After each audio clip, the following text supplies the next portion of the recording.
कि दो चीजें जिंदगी के अंदर मैं कभी नहीं भूल सकता। पहली बात कि जो रोम ओलंपिक के अंदर हिंदुस्तान के लिए मैंने मेडल लेना था वो मेरे हाथ से गिर गया, वो मैं नहीं ले पाया। और हमेशा मरते दम तक, आखिरी जब तक मेरी आंखें नहीं मिट जाती, जब तक मैं दुनिया छोड़ के नहीं जाता, तब तक आंखें खुली रहेंगी। और मैं चाहूंगा कि 100 करोड़ 150 करोड़ आबादी में से कोई ना कोई ऐसा नौजवान उठना चाहिए जो मेरे हाथ से मेडल गिर गया रोम ओलंपिक के अंदर, वो जाके ले तिरंगा झंडा इंडिया के वहां जाके ले। और दूसरा सीन, जब मेरे मां बाप को मेरी आंखों के सामने कत्ल किया गया, इंडिया पाकिस्तान बना, उस टाइम लोगों के दिमाग के ऊपर भूत छाया हुआ था। यहां से गाड़ियां कटी हुई जा रही थी और वहां से गाड़ियां कटी हुई आ रही थी। तो स्पोर्ट्स एक ऐसी चीज है कि ये चीजें नहीं हम चाहते। मुझे मालूम है कि जो कुछ पाकिस्तान में हुआ, मगर फिर भी वो दिन मैं नहीं भूलता कि पंडित जी ने मुझे बुलाया, मुझे इनविटेशन आया पाकिस्तान के मिल्खा सिंह जी, आपने वहां पे दौड़ना है लाहौर के अंदर। 1960 की बात मैं आपको बता रहा हूं, मगर मैंने पाकिस्तान जाने से इनकार कर दिया।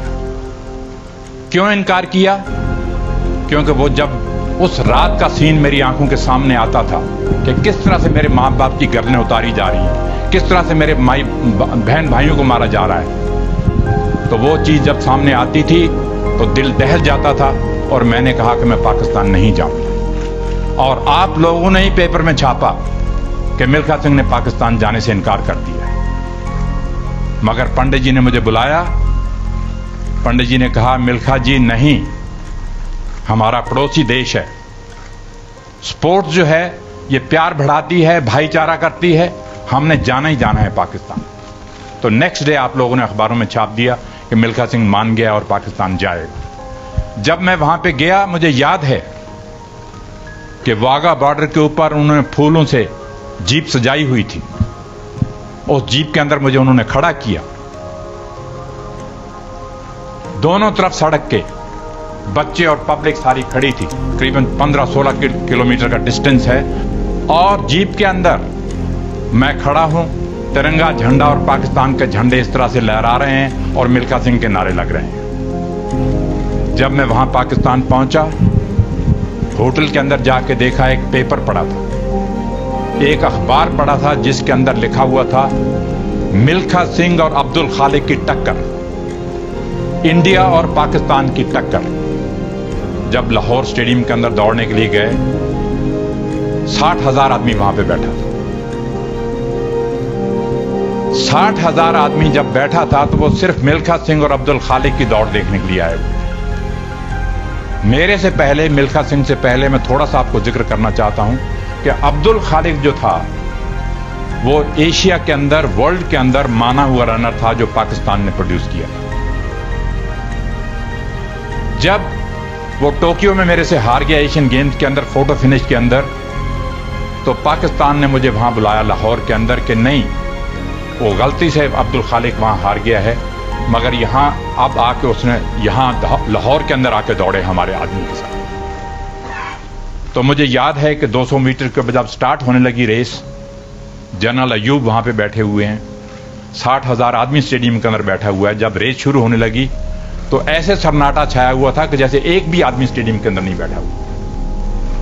रेस शुरू होने से पहले 2-3 मौलवी आए वहां से, पौड़ियों से उतरे, नीचे आए, आके मैं यहां खड़ा हूं, अब्दुल खालिक यहां खड़ा है, आके कहते हैं खुदा हाफिज, आपको खुदा दुश्मनों से फतेह दे।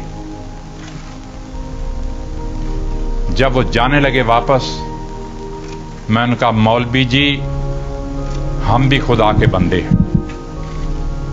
वापस आए और उन्होंने मुझे भी कहा कि खुदा आपको भी ताकत दे। मैंने मौलवी से ये लफ्ज कहे, मैंने कहा, मौलवी जी ये चीजें जो हैं प्यार बढ़ाने के लिए हम करते हैं, हम यहां आए हैं भाईचारा, ना कि ये आपने जो लफ्ज इस्तेमाल किए हैं दुश्मनों से फतेह दे, मैंने कहा ये मुझे अच्छे नहीं लगे। कहने लगे नहीं, आपको भी खुदा ताकत दे।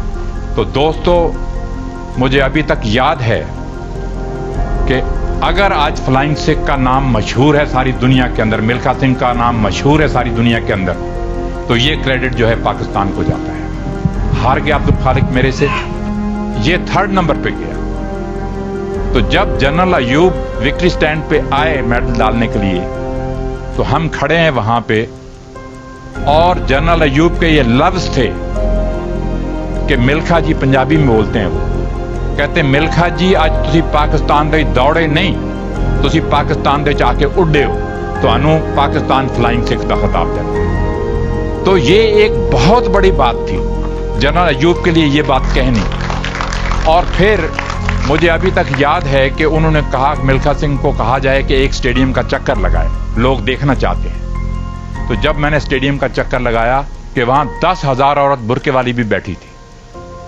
और उन्होंने बुरके उठाए और देखा कि ये सरदार ने कमाल कर दिया यहां पे आके। मगर मेरी आखिरी ख्वाहिश ये है कि हमारे हिंदुस्तान में से कोई ना कोई ऐसा नौजवान निकलना चाहिए, लड़का या लड़की, जो आगे बढ़े और हमारे देश का तिरंगा झंडा जो है वो ओलंपिक खेलों के अंदर लहराए। तो मैंने आपसे कहा है कि मरते दम तक मेरे में ये रहेगा कि मैं देख के जाऊं कि कोई ना कोई इंडियन जहां से उठना चाहिए।